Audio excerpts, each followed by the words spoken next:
Well, airlines are renewing efforts to increase penalties for passengers who disrupt flights. Reports of unruly passengers have skyrocketed as travel returns to pre-pandemic levels. And here's an in-depth look at the numbers. In 2021, the FAA investigated nearly 1,100 incidents. And for context here, that's more than the number of investigations from 2014 to 2020 combined. Thousands more incidents were reported to the FAA, but then not investigated. And the situation does not appear to be getting much better. The FAA says 73 investigations already have been opened in just 1 month into 2022. So that puts us on pace for more than 850 investigations for the year. Now, airlines already have the power to ban bad passengers from flying with them ever again. But as Denver 7's Ivan Rodriguez explains, airlines want the federal government to go a step further.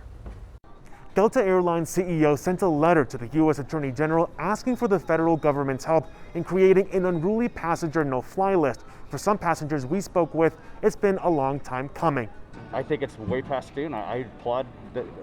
Hopefully somebody comes up and steps up and they agree to do it. Last Thursday, Delta Airlines CEO Bastian rekindled the debate over a national unruly passenger no-fly list with his letter to U.S. Attorney General Garland. In a letter shared with Denver 7, Bastian writes, "In addition to the welcome increase in enforcement and prosecutions, we are requesting you support our efforts with respect to the much-needed step of putting any person convicted of an onboard disruption on a national comprehensive unruly passenger no-fly list that would bar that person from traveling on any commercial air carrier." For Lowell Valencia Miller, a professor at DU with experience in the airline industry, it's a reasonable request. Ed is simply saying they have the infrastructure, they have the legal right to create a list.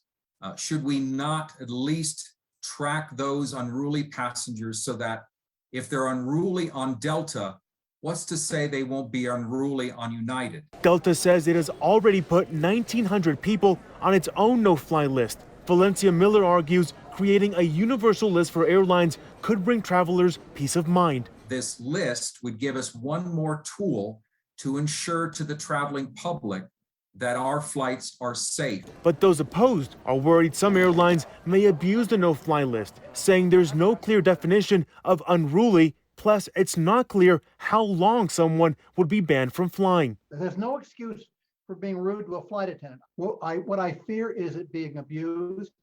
If you have a passenger that isn't behaving properly or saying the right things, you could have a flight attendant decide, I'm going to put you on the no-fly list and put you through that. That's happened. I've seen situations, I've worked on cases where people were put on a no-fly list for no reason at all. No other airlines have supported Delta's request. For some passengers, the rules of flying are clear. People who are flying, they know the rules, so don't be unruly. If you're going to be unruly, then don't fly.